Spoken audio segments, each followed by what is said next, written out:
we're gonna deliver on time, and he's gonna rue the day that he gave us the exact working conditions we've been asking for the last 15 to 20 years. Yeah. I'm Joe Schmidt with Collider.com. Hi, Joe. Hey. Hey, how's it going, y'all? I got to start off by saying, Charlotte, it was so awesome to watch your episode, your directorial debut, which, it's really cool to see how Mythic Quest and the cast members and other people, the creatives, have been able to branch behind the cameras and do these types of things. What was that challenge for you, and especially in kind of a pivotal episode that sets the tone for what your character specifically and kind of what the tone for the season is in general? Yeah, thank you so much. It was such an exciting experience. Directing's always something that I've been interested in, but I think, even trying to become an actor, you're like, there's no way this is gonna work out for me. Like, I can't be an actor as my job. And so I think that if I could go back 10 years and tell myself, like, eventually you're gonna be acting on this incredible show that's like your favorite show, and then the producers are gonna trust you enough to let you direct an episode, I just wouldn't have believed it. But that's, it's the whole job is just a dream. And it was really fun to get to step into that role of director, especially because we all have these incredible creative relationships, not just with the cast, but with the crew as well. A lot of the crew we've been working with since season 1. So it felt quite comfortable to get to have these conversations on a different level about how we wanted the episode to feel, how we, the little nods that we wanted to give to previous seasons and to each character. And I was honestly really sad when it was over. I was like, oh my gosh, now I just have to step back into acting, which admittedly is a much easier job. But Don't say that. Don't let them know. And it's so fun because your character this season, and your character really throughout the whole show, has had this weird codependency with Rob's character Ian, and the whole, I know there's this romance angle that doesn't really exist, but it's more just this bond between these two people, and it really kind of flirts with that a lot this season. What do you think was what pushes this season into a new direction for Poppy and Ian's relationship? Yeah, I think codependent is the word, and I've always thought of them as being creative soulmates. So they are soulmates, but you don't think of it in a romantic way. It's that there's something about each other that they need, no matter how toxic that relationship gets. And what I think is interesting about this season is when we pick up in episode 1, Poppy has a boyfriend. As you say, the relationship between Poppy and Ian isn't romantic, but that definitely creates something kind of tricky in the dynamic because her attention is elsewhere and she is less codependent this season, but Ian is no less codependent. So the balance, the scales have kind of moved in a way that these two people haven't experienced before, and I think it makes it really funny in the early episodes and really something else in the later ones. And so, David, kind of to go back to the previous one, you have come from an environment from Always Sunny and working with a lot of the people, who have been instrumental in this show, and you're instrumental in this show, and creating that environment for people like Charlotte, for people like Ashly, for Naomi, who wrote an episode, for Imani and Dani to write or to direct episodes this season as well. What is that like to create this environment where you kind of trust the team that you've built to grow in their careers and to do things that as a part of this sitcom that has been lauded and creatively refreshing in so many different ways? Well, it's empowering to be able to give someone an opportunity that they want but didn't know they could have, certainly. And, so many of our casts are just creative in general, and I've been given that opportunity to start acting, but then to write, and then to be able to do both.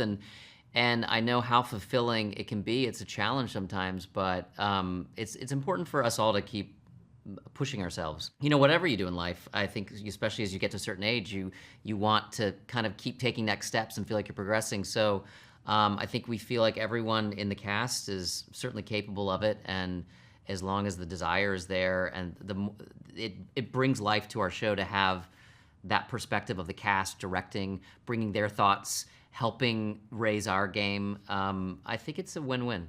One of the most loved things that whenever I talk to friends who are fans of the show, they always talk about the standalone episode.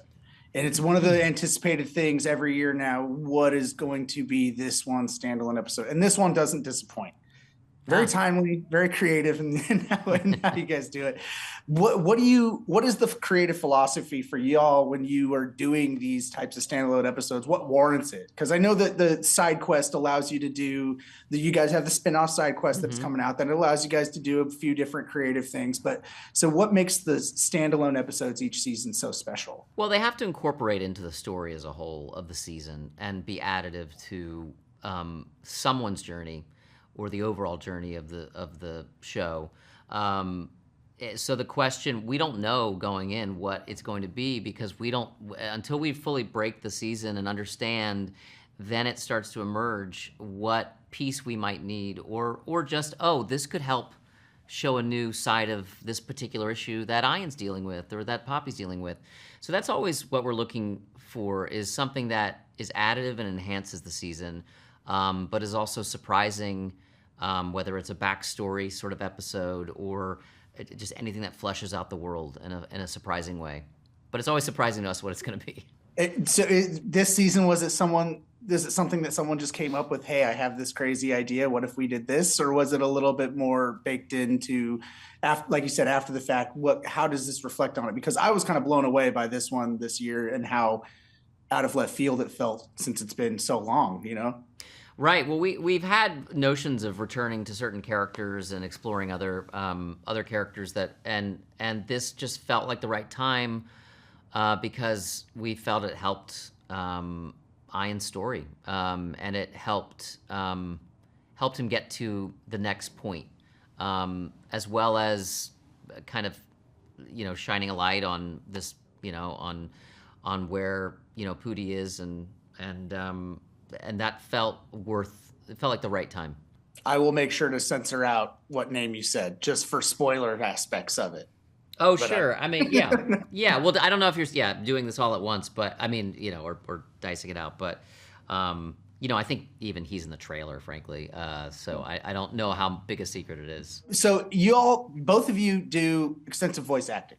And how, I know, because voice acting is obviously a huge part of the video game industry, but it also is it is a different set of tools in general. So Charlotte and then David, what does that bring to your skill set when you are coming onto set as an actor? I love voice acting. I feel like it is, in a lot of ways, it's a completely different approach because you're often, for me anyway, the way that I approach voice acting is that you're really thinking about the dynamics of each particular line, whereas with live action, I'm thinking about a whole scene, a whole episode, a whole season, whereas with voice acting, you really get into the specifics of like, how do I make this funny? How do I make this heartfelt, this sentence?